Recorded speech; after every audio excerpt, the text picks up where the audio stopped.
não parar, não precipitar e não retroceder. Então dizer para esse cara, sabe quando nós vamos parar? Nunca. Nunca na sua porca vida. Né?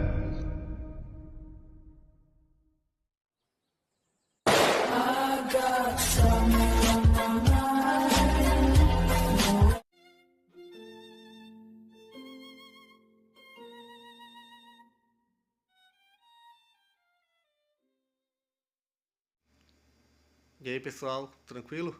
Então vem aqui antes do vídeo começar, pedir para vocês se inscreverem, quem não for inscrito, compartilhar, curtir, comentar. Quem puder seja membro do canal, que isso ajuda bastante. Tem também o link do Apoia-se. Quem puder ajudar nosso canal e apoiar financeiramente vai ser muito bem-vindo. Mas o mais importante é transmitir o conteúdo e os conhecimentos do professor Olavo de Carvalho para mais e mais brasileiros. Então compartilhe e ajude aí nossa causa. Muito obrigado a todos os membros, apoiadores do canal. Fico muito feliz. Tenho certeza que a gente está no caminho certo. Então fiquem com o vídeo e até mais. Valeu! Meu trabalho não é nem mesmo o de intérprete e divulgador em alto nível, tá certo, do trabalho alheio. De maneira alguma, tá certo? Quer dizer, desde o início eu estou empenhado numa investigação que é minha, que é pessoal, que visa a responder dúvidas cognitivas existenciais minhas, que podem coincidir com as dúvidas e perplexidades de muitas outras pessoas. E isso é que é uma filosofia. Aristóteles dizia que a filosofia começa com o espanto.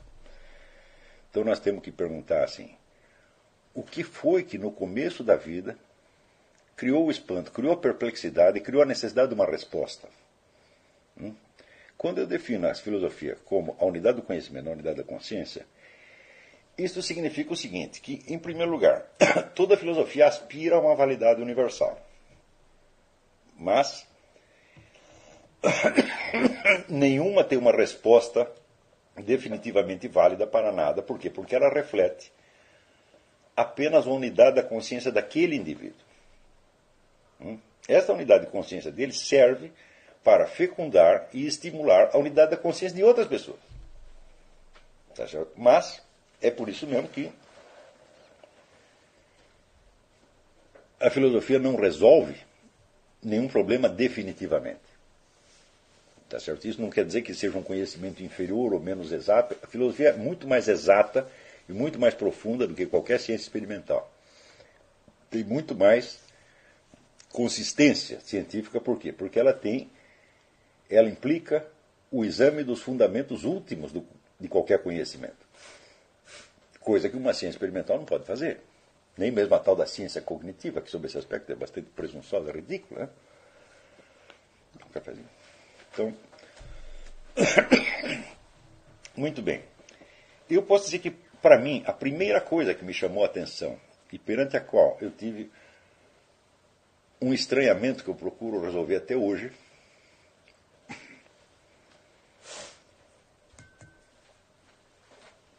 foi o fato de que, com muitas pessoas que eu conversava, muitas pessoas que eu conhecia, eu tinha realmente a sensação de não estar conversando com um ser humano. Mas, vamos dizer, com uma espécie de código, com um programa de computador. Alguém que tinha aprendido uma série de respostas e reações mais ou menos automáticas e repetíveis e que só conseguia julgar e agir em função daquilo. Como eu era um sujeito muito sensível às situações humanas, desde pequeno eu era. Eu sempre tinha muita pena das pessoas que eu via sofrer em volta.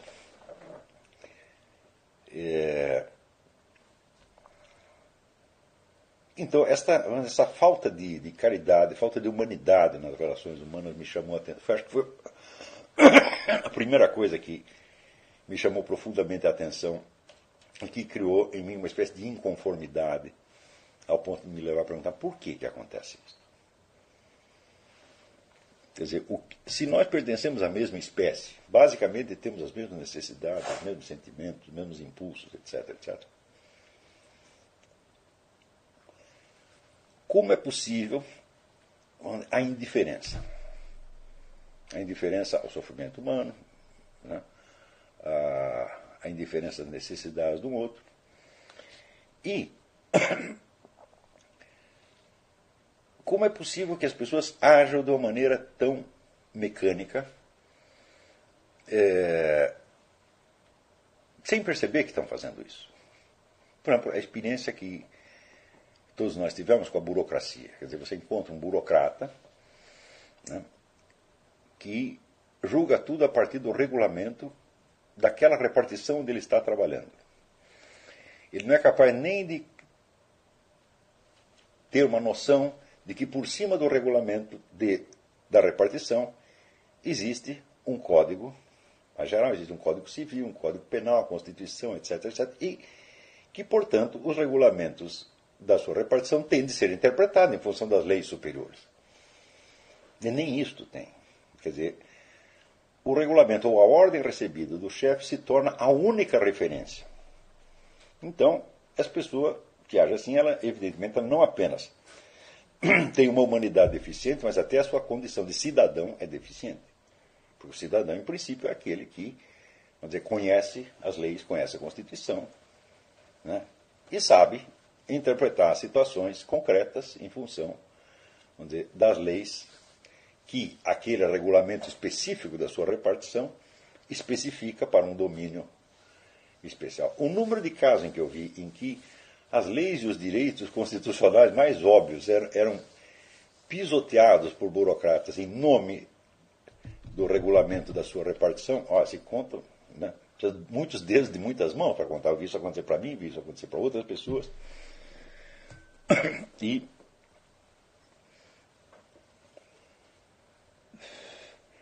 também, às vezes eu vi o contrário.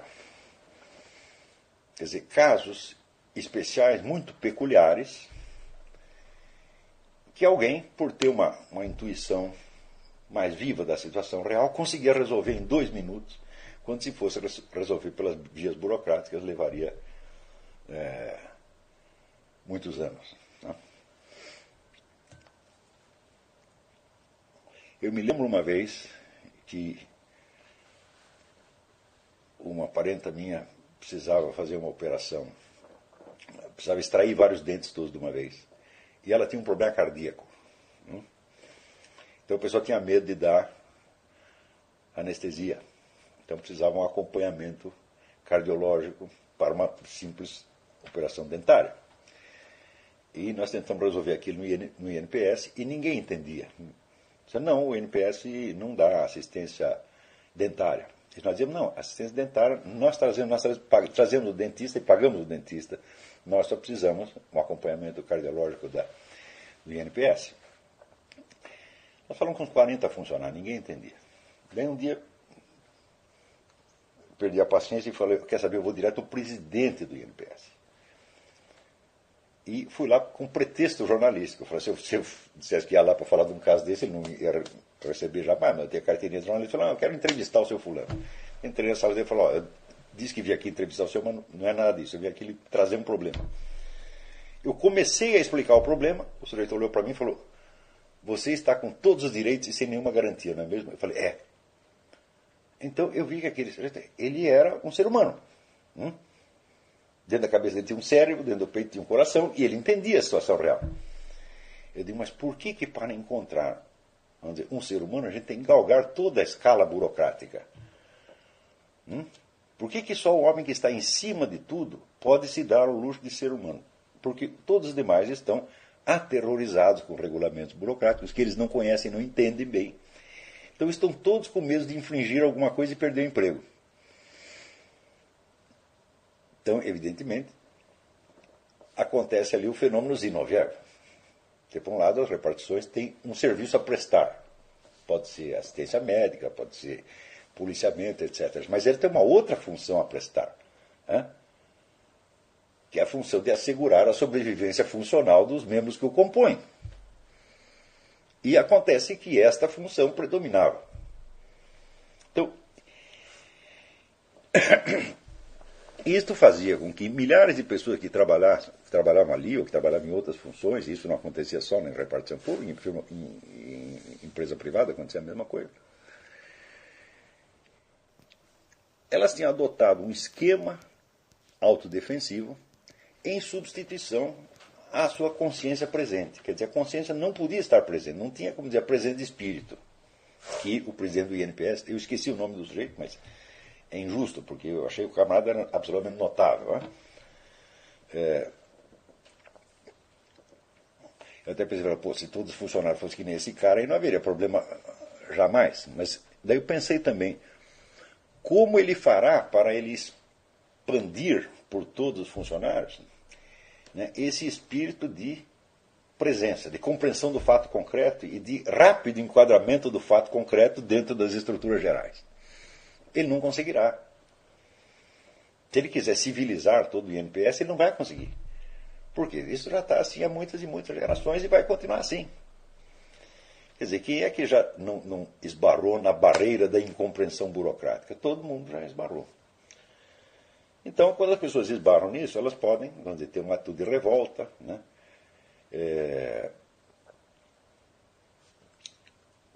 Ficar muito indignados com o Estado, etc, etc. Mas em mim aquilo teve um impacto muito mais profundo.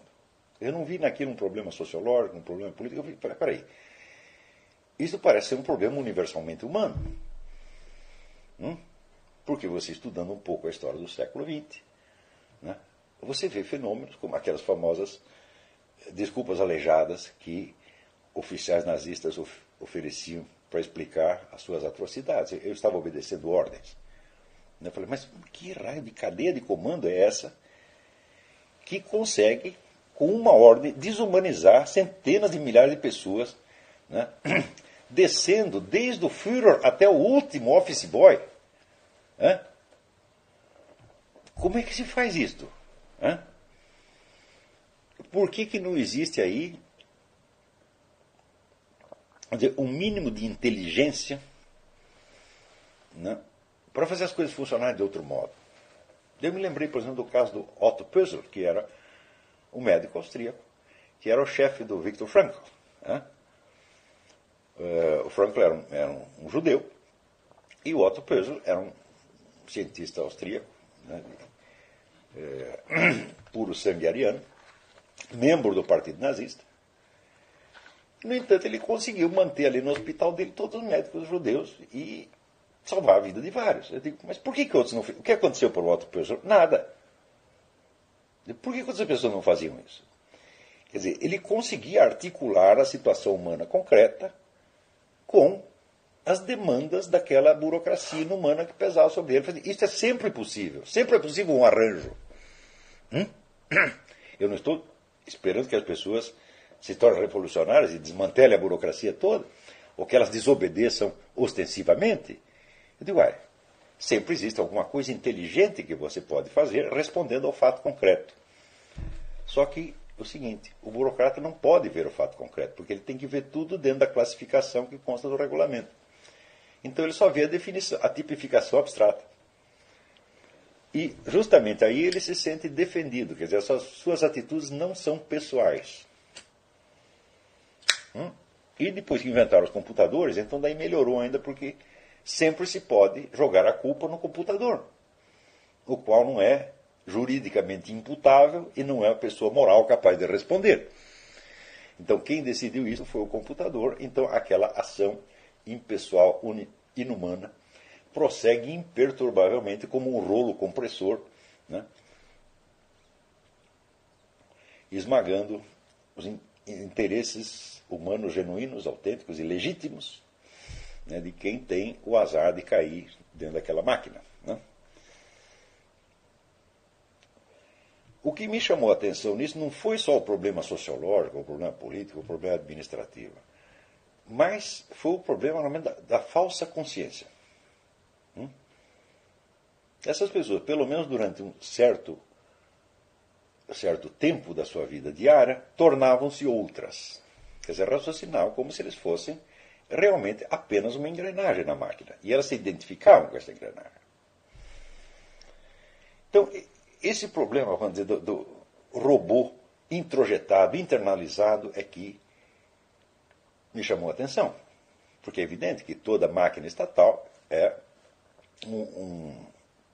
uma estrutura impessoal que não pode ter compreensão dos fatos concretos. Mas justamente a máquina é assim, mas por que os seus componentes humanos têm que ser assim também? Quer dizer, se você tem, por um lado, você tem um regulamento, uma estrutura, etc., etc., essa estrutura será personificada por seus agentes humanos. E esses agentes humanos podem introduzir nela o quociente de inteligência concreta, de sensibilidade, de consciência humana mesmo, né? Suficiente para que o funcionamento da máquina não seja tão desumano. Não. Algo disso transparecia no Brasil na teoria do jeitinho. Quer dizer, o regulamento é assim, mas a gente pode dar um jeitinho. Mas acontece que o jeitinho também virou uma codificação. E se tornou um meio de corrupção. O jeitinho quer dizer propina. Daí, quer dizer, aquilo que poderia ter sido um alívio, um atenuante sociológico da impessoalidade da máquina burocrática, havia se tornado um outro código impessoal, baseado na exploração e no roubo. E na intimidação também. Nessa época eu descobri que existia no Brasil uma coisa peculiar, que é a propina virtual. É o sujeito que numa repartição se oferece para quebrar um galho, para dar um jeitinho, não em função da propina que você vai lhe dar, mas da propina virtual. Ele percebe que você pode dar uma propina e isso é suficiente para que ele o sirva. E daí eu descobri que uma única pessoa assim, colocada em qualquer repartição, podia destruir a máquina inteira e tornar aquilo tudo morbidamente ineficiente e ainda mais pesado do que antes. Então eu falei, bom, o jeitinho foi feito para dar um jeito, né? Só que em vez de dar um jeito, ele pode complicar a coisa e torná-la infinitamente mais pesada. Mas note bem que tudo isso eu não via desde o ponto de vista sociológico. O que me interessava ali, o que me chamou a atenção foi o aspecto cognitivo da coisa. Eu perguntava assim, por trás dessas ações impessoais burocráticas, dessa espécie de burrice burocrática, quem é o sujeito agente? Quem é o eu que está por trás disso? Quem está pensando, quem está conhecendo e como conhece? Qual é o processo cognitivo desta coisa? E então eu descobri que existia 3 fatores produtores de consciências substitutivas. Que forneciam às pessoas falsas identidades com as quais elas se identificavam ao ponto de desativar a sua consciência e de perder completamente a noção do fato concreto. Da situação individual. Todas as situações individuais se tornavam incompreensíveis. Só era compreensível aquilo que já estava previamente classificado e categorizado, tá certo? No regulamento. O primeiro desses fatores criadores de consciência substitutiva era, evidentemente, o emprego, o papel social do indivíduo. O papel social é que ele podia se agarrar, vamos dizer, com tanto medo de perdê-lo, que qualquer sacrifício da sua alma, do seu coração, dos seus sentimentos, etc., seria barato. Dentro de um ambiente de insegurança geral. Naquela época eu já tinha notado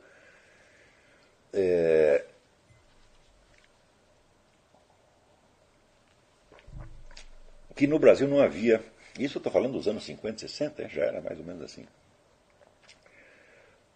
Não havia praticamente normas estabelecidas para coisa nenhuma. Não havia valores comuns, não havia um campo de diálogo onde as pessoas pudessem se entender. Então, tudo tinha que ser mais ou menos adivinhado. Por exemplo, você atravessava a rua, você entrava num outro ambiente que tinha, vamos dizer, normas de conduta que só valiam ali, que tinham sido inventados ontem e que depois de 2 dias podiam ser substituídos. E que se você não captasse intuitivamente aquelas normas, você ficaria deslocado no meio.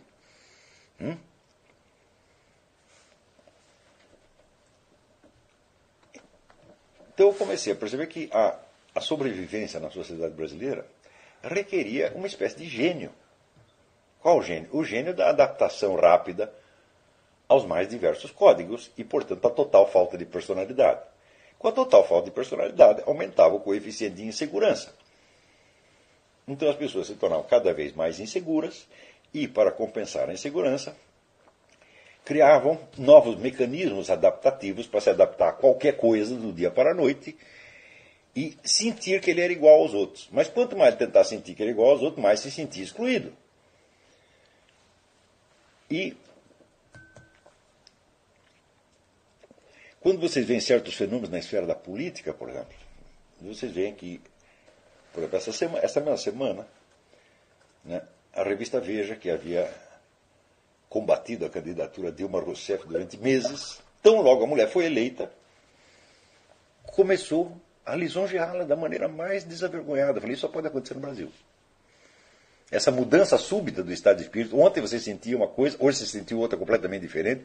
Você vestiu a nova camiseta e você se identifica profundamente com ela naquele momento. Só que a própria rapidez da mudança aprofunda a sua insegurança. Não é isso? Então, o primeiro desses fatores criadores de consciência substitutiva era o emprego, o papel social do indivíduo. Os papéis sociais, vamos dizer que mudavam muito rapidamente, que eram enormemente variados, e nos quais você jamais recebia um manual de instruções. No Brasil, o país sem manual de instruções. Aqui nos Estados Unidos não acontece isso. Todo meio que você vai, você já sabe quais são as regras. Você pode gostar ou não gostar. Se você se adaptar bem, adaptou. Se não adaptou, você vai, como diz, vai procurar sua turma. Né? Tanto que aqui as amizades se fazem por grupos de interesse. Você entra numa universidade, né? Tem um pessoal que está interessado em jogo de boliche, tem outro pessoal que está interessado em astronomia, tem outro pessoal que está interessado em movimento gay, tem outro pessoal que está interessado em ir na igreja, tem outro pessoal que está interessado em homeschooling, etc, etc. E você logo encontra a sua turma e você sabe qual é o código ali. No Brasil não tem isso, está tudo misturado. Então, a multiplicidade de papéis sociais mal definidos fazia com que, automaticamente, o indivíduo, ao entrar numa organização que o transcendia em tamanho e poder, tentasse se identificar defensivamente com aquela organização. Não necessariamente se identificar com as finalidades objetivas dela, né? Mas se identificar com a sua estrutura funcional e encontrar nela uma espécie de carapaça defensiva. Né? O segundo elemento criador de consciência substitutiva era o que se chamava ideologia. Ou seja, a revolta dos indivíduos contra uma sociedade que lhes parecia, entre aspas, injusta, e lhes parecia injusta, entre os outros motivos, por estes mesmo que eu estou descrevendo. O indivíduo, quando sentia isso, ele encontrava uma resposta num movimento revolucionário que lhe prometia criar um mundo novo de justiça, paz, liberdade, ordem, etc, etc, etc. Mas a descrição que esses movimentos faziam do mundo de desordem e maldade ao qual eles se opunham não coincidia com aquilo que nós vimos efetivamente funcionando no mundo. Por exemplo, eu percebia a desumanidade da sociedade, e daí aparecia um ideólogo revolucionário dizer que aquilo era culpa do imperialismo americano. Era uma coisa tão remota. E como que o imperialismo americano pode fazer com que um funcionário público brasileiro, do Estado brasileiro, seja um idiota mecanizado? Não é isso? Por exemplo, eu pensava assim, se no INPS todos os camaradas fossem tão compreensivos quanto o presidente do INPS, tudo ia funcionar, que seria uma maravilha. Você não precisava de uma nova sociedade inteira, quer dizer, bastava um pouquinho a mais de inteligência, de consciência, de presença de espírito para que tudo fosse muito melhor. O que o imperialismo americano pode ter a ver com isso? Né? Mas, de qualquer modo, como aquilo era uma explicação e oferecia um caminho, então aquilo criava outra identidade. E não demorou muito tempo para que eu percebesse que aquelas pessoas imbuídas daquela ideologia que prometia um mundo mais humano eram tão ou mais desumanas do que os funcionários públicos e outros. Isso quando não eram as mesmas pessoas. Então, só que a ideologia ela vinha com, vamos dizer, um prestígio moral intelectual, cultural, que dá um reforço secundário a essas pessoas, reforço que o mero funcionário público não tinha. Né? O funcionário público, o burocrata, ele se respaldava na estrutura funcional que ele representava naquele momento. Mas ele não estava imbuído de altos valores civilizacionais, ele não se sentia um santo, ele não se sentia detentor de altos méritos por causa disso. Já o militante revolucionário sentia tudo isto.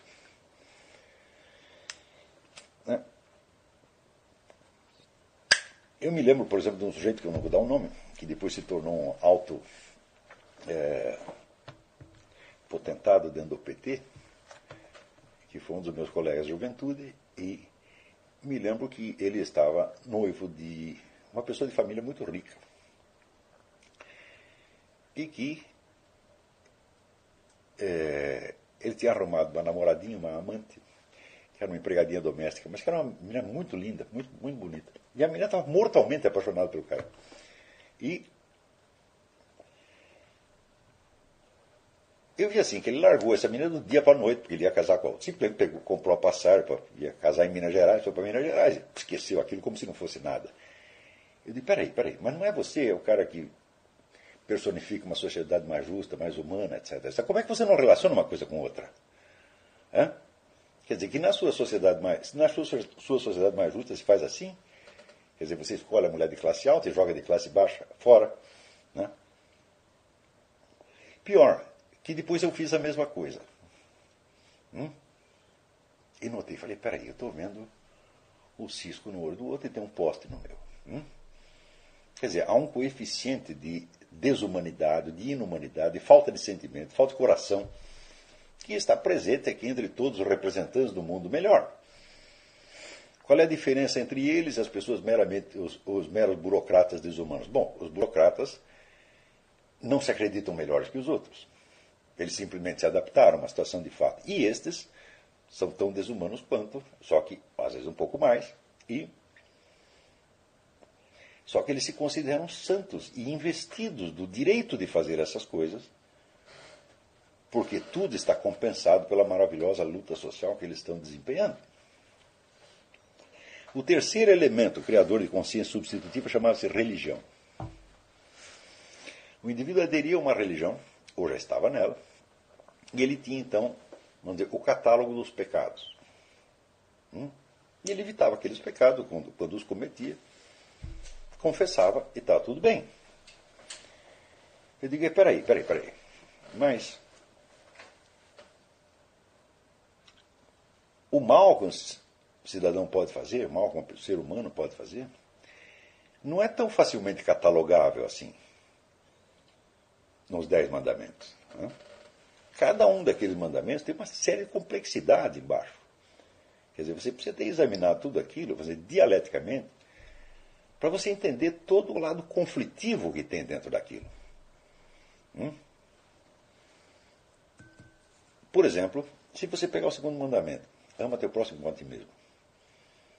Digo, olha, quer uma coisa mais difícil do que você, no instante em que você vai julgar um outro, você se lembrar de que você tem algum amor a si mesmo e que é à luz desse amor que você deve julgar o outro? Eu acho isso extremamente difícil de fazer. De modo que a gente vê as pessoas infringindo isso o tempo todo, mas não percebiam que estavam fazendo isso. Então, se apegavam, vamos dizer, aos pecados materiais mais evidentes. Por exemplo, você comeu a mulher do vizinho, você vai para o padre e confessa, evidentemente. Mas, por exemplo, se você falasse mal de uma pessoa, sem ter elementos de prova, isso seria mal? Quantos confessariam isto? A maioria não, porque nem percebia que tinha feito isso. Então eu via, vamos dizer, que a pertinência do sujeito a uma religião funcionava como uma carapaça para defendê-lo da consciência dele mesmo. Então, quer dizer que a verdadeira consciência, que é um constante exame do que você está fazendo, que é uma espécie de sensibilidade que você tem que ter o tempo todo, era substituída, vamos dizer, pela obediência formal a meia dúzia de preceitos perfeitamente mecanizáveis.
Chegamos a mais um final de uma aula, de um vídeo. Espero que tenham gostado. Quem não se inscreveu ainda, se inscreva, compartilhe, comente. Ajude o nosso canal, apoie, seja membro. E ajude o nosso canal a chegar a cada dia a mais brasileiros que precisam muito do conhecimento do professor Olavo de Carvalho. Então é isso aí, fique com Deus, até o próximo. Valeu! Então é isso aí, pessoal. Que é o nosso canal.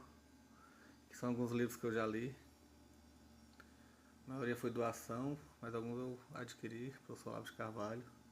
Alguns livros se perderam aí que eu emprestei, professor Alexandre Costa, a Bíblia Sagrada. 10 lições sobre Karl Marx. Indico a não ler esse livro, que é muito ruim mesmo. Alguns pensadores aqui que realmente, como o professor Olavo de Carvalho disse, não são pensadores. Valeu, tamo junto aí.